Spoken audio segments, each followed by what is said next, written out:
Welcome po dito sa Inspirasyon Channel. I am Kuya Mer, your storyteller. Ang video na ito ay isang motivational video. Ito ay para magiging motivated tayo araw-araw at palagi nating makikita ang Diyos sa anumang ating ginagawa. Kaya mag-subscribe ka na para updated ka sa susunod kong video uploads. Umpisahan na natin. Nagising ka ba sa umaga at parang wala kang ginagawa? Uupo ka na lang ba sa trabaho mo o sa paaralan at hinihiling na lang na matapos na ang araw na iyon? Nais mo bang maging kasing motivated o disiplinado sa sarili gaya ng lahat? Itong ibang mga tao na nakikita mo sa social media na parang lagi pagsasakatuparan ng kanilang mga layunin. Well, mayroong isang napakasimpleng ideya na magpapasigla sa iyo araw-araw at hindi. Ito ay isang maliit na pag-iisip tulad ng pasasalamat o paggising ng maaga. Ang ideyang ito ay totoo at ang mga milyonaryo at atleta at mga high achievers ay ginagamit ito sa loob ng maraming taon upang maisakatuparan ang kanilang mga layunin at sasabihin ko sa iyo kung ano ito sa pamamagitan ng pagbabahagi sa iyo ng isang napaka-inspirational na kwento. Si David to. Si Dave ay isang 18 taong gulang na batang lalaki na nasa kanyang huling taon sa mataas na paaralan. Si David ay nagkaroon ng medyo mahirap na buhay sa paglaki kung saan siya nakatira kasama ang kanyang ama at ang kanyang maliit na kapatid na babae. Ang kanyang ina ay namatay dahil sa kanser mula sa napakaagang edad. Kinailangan ng ama ni David na magtrabaho ng husto upang matustusan ang pamilya at ang tanging pagkakataon na nakita siya ni David ay halos 15 minuto nang sunduin niya siya mula sa paaralan dahil maya-maya pa, kinailangan niyang magsimula ng pangalawang trabaho na natagpuan ni David ang kanyang sarili na gustong makipag-hangout kasama ang mga nakatatandang bata sa isang paaralan dahil nakita niya sila bilang figure ng ama na wala sa kanya. Ngunit sa kasamaang palad kung pipilitin nila siyang gumawa ng masasamang bagay tulad ng bakal na candy o bakal na sigarilyo at hikayatin siya nitong laktawan ng pag-aaral at makipag-party sa kanila, dahan-daang patungo sa maling direksyon ang kanyang buhay. Ngunit isang gabi pagkatapos lumabas si David sa kasiyahan, umuwi siya upang makita ang dalawang sasakyan ng pulis sa kanyang driveway habang naglalakad si David papunta sa kanyang bahay. Napansin niyang nabasag ang main window, pumasok siya sa loob at nakita niya ang dalawang pulis na nakikipag-usap sa kanyang nakababatang kapatid na babae na umiiyak. "Ikaw ba si David?" Ang sabi ng pulis, "Oo, ano ang nangyayari dito?" Samantalang ang aking anak na lalaki ay umupo. Ipinaliwanag ng opisyal na dalawang magnanakaw ang nagtangkang pasukin ang kanilang tahanan at nagkataong gising ang ama ni David bilang resulta ng pagtatangka niyang ipagtanggol ang sarili laban sa mga magnanakaw. Nagpa siya ang isa sa mga magnanakaw na kitilin ang buhay ng kanyang ama. Hindi makapaniwala si David na tila hindi totoo ang sinabi ng pulis. Sila mismo ay tila hindi totoo. Ito ay literal na isang bangungot sa loob ng ilang oras na si David ay naging man of the house na ngayon at wala siyang pamilyang mapupuntahan. Siya ay may napakakaunting pera at ngayon ay kailangan niyang gumawa ng paraan upang mapangalagaan ang kanyang sarili at ang kanyang nakababatang kapatid na babae, kung hindi, sila ay walang tirahan at gutom. Napilitan si David na huminto sa pag-aaral at agad siyang kumuha ng full-time na trabaho sa lokal na mechanic shop kung saan siya nagtatrabaho ng part-time. Maghapon siyang nandoon at maglilinis lang ng maruruming pyesa ng sasakyan at magwawalis sa maruruming sahig pagkatapos ng trabaho. Siya ay uuwi ng kanyang nakababatang kapatid na babae, ilang murang pagkain at pagkatapos ay tutulungan siya sa kanyang takdang aralin. Pagkatapos ay naglinis siya ng bahay, nagbayad ng mga bayarin, ginagawa niya ang lahat ng gagawin ng isang normal na magulang, ngunit pagkatapos ng ilang buwan, si David ay nagsimulang mawala ng pera at halos hindi niya kayang bumili ng pagkain. Sinubukan ni David na makakuha ng pangalawang trabaho, ngunit walang gustong kumuha ng isang bata na mukhang mahirap na walang gaanong kaalaman at walang pinag-aralan sa high school at iba pa. Nagsisimula na talagang magdilim para kay David. Mahal na mahal niya ang kanyang kapatid na babae at gusto lang niyang magkaroon nito ng pinakamagandang buhay na posible, ngunit sa ngayon ay naramdaman niyang naliligaw at nag-iisa isang araw sa mechanic shop. Lumapit si David sa kanyang amo at tinanong kung may magagawa ba siya para kumita ng mas maraming pera at sinabi ng kanyang amo, "Well, hindi na kita mababayaran para sa iyong kasalukuyang trabaho, ngunit ang isa sa aming mga mekaniko ay huminto at naghahanap ako. Isang kapalit. Kaya kung alam mo kung paano mag-ayos ng mga kotse, maaari mong gawin iyon."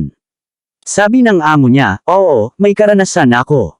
Sabi ni David, "Ano ba talaga? I was kind of kidding, to be honest. You've been working here for like 3 months and you were just telling me now that you know how to fix cars." "Oo, hindi ko alam. Naisip ko lang na hindi mo kailangan ng mekaniko at kailangan ko ng trabaho, kaya ginagawa ko lang ang trabaho ko, sabi ni David. Okay, sa loob ng 3 linggo, maglalagay ako ng 3 potensyal na bagong mekaniko para sa muling pagsusuri upang makita kung maaari nating ayusin ang parehong sirang makina ng pinakamabilis at hindi ko makita kung bakit hindi ka maaaring maging pang-4 na mekaniko. Paano ang tunog na iyon ay pakinggan. Salamat, sige. Well, kung kailangan mong pag-aralan ang iyong mga kasanayan sa mekaniko, maaari mong basahin ang aklat na ito. Karaniwang ito ang kilalang gabay sa pag-aayos ng makina at para lang malaman mo na ang bagong trabahong ito ay nagbabayad ng mas malaki kaysa sa iyong kasalukuyang trabaho ngayon mamaya sa gabi pagkatapos na maalagaan ang kanyang kapatid na babae, kinuha ni David ang napakalaking aklat na ito at naisip niya ang kanyang sarili. Kung isaulo ang bawat bagay sa aklat na ito, baka manalo ako sa patimpalak na ito. Ang pagkuha ng trabahong ito ay sinadya upang panatilihing buhay ang kanyang sarili at ang kanyang nakababatang kapatid na babae at hindi makakuha ng trabahong binanggit na walang tirahan at gutom, ang mga pusta ay napakataas. Kaya sa sumunod na 3 linggo, nakadikit si David sa aklat na ito at binasa niya ang bawat salita 4 hanggang 5 beses at ipipikit niya ang kanyang mga mata at magkukunwaring pinagsasama-sama niya ang mga bahaging binabasa niya at makikita niya ang mga problema sa abangan at isipin kung paano lutasin ang mga ito dahil wala siyang anumang tunay na piyesa ng kotse na mapag-ensayohan. Nagsimula siyang magbayad ng malapit. Pansin sa mga piyesa ng kotse na lilinisin niya sa kanyang trabaho, ituto niya ang pakiramdam ng metal sa pagitan ng kanyang mga kamay at siya ay nag-aaral. Bawat grupo at bawat anggulo at susuriin niya ay ang lahat ng mga bahaging magkakasama sa tuwing nakakaramdam ng pagod si David o pakiramdam niya ay hindi na siya makapagtrabaho, titingin na lang siya sa mga gawang na aparador sa kanyang bahay kung saan halos walang pagkain at siya. Mararamdaman ang malamig na hangin na gumagapang sa kanyang gulugod dahil hindi niya talaga kayang magpainit. Pero mas mahalaga, titingnan niya ang kanyang gutom, nalilito, malungkot na kapatid na babae na hindi pa rin talaga maintindihan na ang kanyang ina at ang kanyang ama ay nawala sa isang paghihirap na tulad na hindi para sa isang bata. Walang pagpipilian si David sa sumunod na 3 linggo, halos hindi siya natulog, halos hindi kumain, halos hindi umiinom, ang ginawa niya ay trabaho. Sa wakas ay dumating na ang araw ng kompetisyon, pumasok si David sa tindahan at nakita niya ang 3 pang mekaniko na lahat ay may kanya-kanyang gamit, sariling tuwalya, sariling sasakyan, mukhang napaka-professional nila. Hoy bata, kumusta ang pakiramdam mo? Sabi ng amo, oo, okay lang ako kung kailangan mong gamitin ang mga gamit ko para ayusin ang makina, iiwan ko sila dito para sa inyo. Guys, sa harap mo may makina, pero may problema itong makina at lahat kayo ay may eksaktong parehong problema at ang unang tao na ayusin ang problema at simula ng makina ay tatanggapin para sa bagong trabaho dito. Makatuwiran ba ito? Tumango ang lahat ng may kumpiyansa habang nanginginig ang puso ni David. Okay, pupunta ako sa aking opisina. Lalabas ako kapag narinig kong nagsimulang gumana ang makina ngayon. Ang 3 iba pang mekaniko ay nagsimulang kumilos kaagad. Dinag na dinag ni David ang mga gamit na umaalingaw sa malamig na matigas na medalya ng makina at naririnig niya ang mga ungol ng iba pang mga lalaki at nakita niya ang pawis na tumutulo mula sa kanilang mukha. Ngunit saglit na tiningnan ni David ang kanyang makina, pasimpleng pinag-aaralan ito. Nakikita pa rin niya ang mga seksyon sa kanyang aklat na nag-uusap tungkol sa mga pinakakaraniwang problema sa isang makina. Kaya dahan-dahan lang siya at sistematikong bumaba sa mental list sa sulok ng kanyang mata. Napansin niyang nakatitig sa kanya ang kanyang amo habang ginagawa niya ang mga larawan ng makina ng kanyang nakababatang kapatid na babae sa kanyang ulo. Malinaw pa ring naaalala ang pag-uwi at nakita ang mga sasakyan ng pulis at nakita ang pagkagulat at takot sa mukha ng kanyang nakababatang kapatid na babae.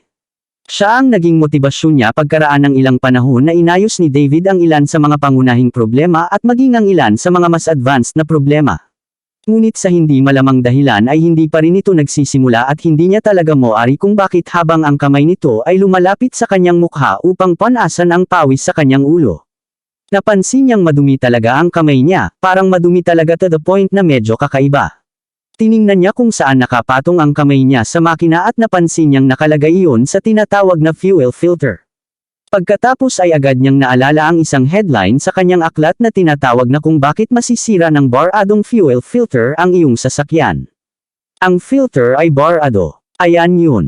Kaya lang hindi nagsisimula. Naisip ni David sa kanyang sarili, galit na sinimulan niyang linisin ang filter. Sa sobrang bilis ng kanyang makakaya, naramdaman pa niya ang paglaki ng ngiti sa kanyang labi habang ginagawa niya iyon dahil alam niyang minsang ginawa niya ito. Na ang sasakyan ay umaandar sa tuwing sasabog ang kanyang puso sa ngiti sa kanyang mukha. Kaso lumaki ng kaunti, malapit na niyang gawin ang imposible. Ngunit pagkatapos ay narinig niya ito. Nag-start na yung ibang mechanics engine, lumabas yung boss, kinamayan yung ibang mechanics and said, "Well done. Halika sa opisina ko at mag-usap tayo. David, pwede bang linisin mo ang lahat dito sa loob ng 5 maikling segundo?" Ang puso ni David ay durog-durog nang sinimulan niyang linisin ang lahat. Napuno ng luha ang kanyang mga mata, lahat ng trabahong inilagay niya at lahat ng sakit na pinagdaanan niya ay walang inalay. Ano na ang gagawin ko ngayon? Paano ko matustusan ang aking kapatid na babae? Ano ang tungkol sa upa at pag-init? Ano ang dapat gawin para sa mga pag-iisip ng taglamig na tulad nito para sa karera sa ulo ni David makalipas ang ilang oras pagkatapos na pumirma ang nanalong mekaniko ng kontrata para magtrabaho doon, pumasok sa opisina ang amo na tinawag na David. Kaya tiningnan ko ang makina mo, halos maghapon ka. Hindi mo lang nalinas ang fuel filter sa oras. Oo, ang pagiging mabilis ay isang talagang mahalagang kalakalan bilang isang mekaniko. Gusto ng mga tao na maayos ang kanilang mga sasakyan ng mabilis. Yeah, I got that. Alam mo nung sinabi mong gusto mong maging pang-apat na mekaniko dito, nag-research talaga ako. Sa iyo at nabasa ko ang nangyari sa iyo at sa iyong pamilya sa pahayagan at labis akong nagsisisi sa nangyari. Walang sinabi si David. David, may itatanong ako sa iyo at gusto kong maging tapat ka sa akin. Okay, nagsinungaling ka ba sa akin noong sinabi mong marunong kang mag-ayos ng mga sasakyan? Tumingin si David saglit. Wala, tinitigan lang siya ng amo niya. Oo, nagsinungaling ako. Okay, so I'm guessing you lied to me because you really wanted the job because of the extra money in order to take care of yourself and your little sister. Totoo ba ito? Oo. So your solution was to just say you know how to fix cars and then luckily I gave you my book tapos pinag-aralan mo tapos pumasok ka dito para makipaglaban sa totoong mechanics. Oo. Wow, napakatapang mo at talagang kahangahangang nagawa mong ayusin ang makina ng kotse na may kaunti o walang tunay na karanasan. Dapat ay talagang mabilis kang matuto. Well, medyo pamilyar ako sa lahat ng mga bahagi ng kotse. I mean, buong araw ko silang nililinas araw-araw at mahinhin ka. Napakagandang ugali niyan, sir. With all the respect, bakit natin ito pinag-uusapan? Nawala ako nakita ko yung ibang mechanics na pumirma ng kontrata para magtrabaho dito. Ano ang dapat pag-usapan? Oo, natalo ka sa teknikal at walang paraan na kukuha ako ng mekaniko na may kaunti o walang tunay na karanasan. David, tingnan mo ang kanyang puso sa mga piraso. Pero narito talaga ako para mag-alok sa iyo ng kakaiba. Nabuhayan ng loob si David. Gusto kong ikaw ang maging katulong ko at magtrabaho sa ilalim ko pansamantala. Hindi pa ako nakakita ng isang tao na natututo tungkol sa mga kotse ng ganoon kabilis. Kaya dapat mayroon kang ilang talento at tiyak na mayroon kang pagganyak na magtrabaho ng husto dahil sa sitwasyon ng iyong pamilya, ngunit kailangan mo ng ilang patnubay. Ano okay? Ano ang ibig sabihin nito? Bueno, tiyak na hindi kita mababayaran ng buong sweldo ng mekaniko, ngunit bibigyan kita ng pagtaas upang makatulong sa pag-asikaso sa sitwasyon ng iyong tahanan ngayon. Mga basic lang tulad ng pagkain, pag-init, at iba pa.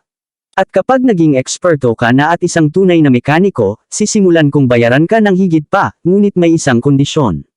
Okay, ano ba yan? Hinding-hindi ka na magsisinungaling sa akin tungkol sa kahit ano. The only reason why I'm making an exception for your past lie ay dahil alam kong gusto mo lang alagaan ang pamilya mo at naiintindihan ko yon. So may deal ba tayo? Yes, I will. Hindi na ako magsisinungaling. Ako ang magiging pinakamahirap na manggagawa. Gagawin ko lahat ng gusto mong gawin ko. Okay, magaling. Well, magpakita araw-araw sa 6 AM at handa kaming magtrabaho ng husto. At simula noon, nahumaling si David sa mga sasakyan sa tuwing hindi niya inaalagaan ang kanyang kapatid, nagbabasa siya ng mga libro tungkol sa mga kotse. Makikipag-usap siya sa ibang mekaniko, pupunta sa mga kombensyon ng kotse. Ito ang bagay na nagbigay sa kanyang nakababatang kapatid na babae ng isang tunay na pagbaril sa buhay pagkatapos ng 6 na buwan. Si David ay naging isa sa mga head mechanics sa shop. Utang gumanap sa lahat ng senior mechanics, pagkatapos ay nag-fast forward ng isa pang 6 na buwan at siya ay naging isa sa mga pinakadalubhasang mekaniko sa lungsod dahil siya ay desperado at sabik na matuto ng higit pa at walang sino man ang makakasabay sa kanya noong 1519. Nagkaroon ng isang lalaking pinangalanan siyang Cortez na umalis sa isang misyon na sakupin ang isang isla kasama ang 500 niyang mga tauhan nang makarating sila sa isla na kanilang kinaharap. Ang ibang mga tao na ayaw na naroon sila ay baluktot ay nag-utos sa kanyang mga tauhan na sunugin ang mga bangka na kanilang sinakyan. Kaya walang opsyon na umatras. Ang mga pagpipilian lamang ay ang mabuhay o mamatay ng madalas pagdating sa mga sitwasyon sa buhay o kamatayan, ang mga tao ay nakakatuklas ng isang panloob na drive at mga bagong kasanayan na hindi nila alam na mayroon sila. Napilitan si David sa isang sitwasyon kung saan kailangan niyang lumubog o lumangoy. Kailangan niyang mag-isip ng paraan para matustusan ang kanyang pamilya o mawala ng tirahan at magutom. Na halos parang buhay o kamatayan kung pinapanood mo ang video na ito at mayroon kang hilig na magsimula ng iyong sariling negosyo o magkaroon ng isang partikular na uri ng katawan na maaaring kailanganin mong ipatupad ang konsepto ng burn the boats na sinusunog ang mga bangka para sa iyong trabaho na alam mong paraan magbayad ng iyong mga bayarin sa iyong sarili o marahil ito ay lilipat sa bahay ng iyong mga magulang at pagkatapos ay tumatanggi.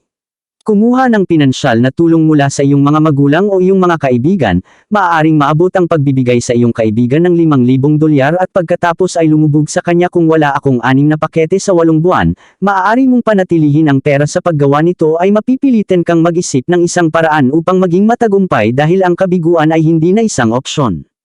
Ang diskarte na ito ay hindi para sa lahat bagaman, at tiyak na kailangan mo. Kailangang magtakda ng makatutuhanang mga layunin at kailangan mong mag-ingat. Ngunit kailangang gawin ito ng ilang tao upang magtagumpay kung gusto mong magkaroon ng inspirasyon upang makamit ang iyong mga layunin, pagkatapos ay i-click ang video sa screen ngayon. Ipinapangako ko na magugustuhan mo ang video. Salamat sa panunood at magkikita pa tayo.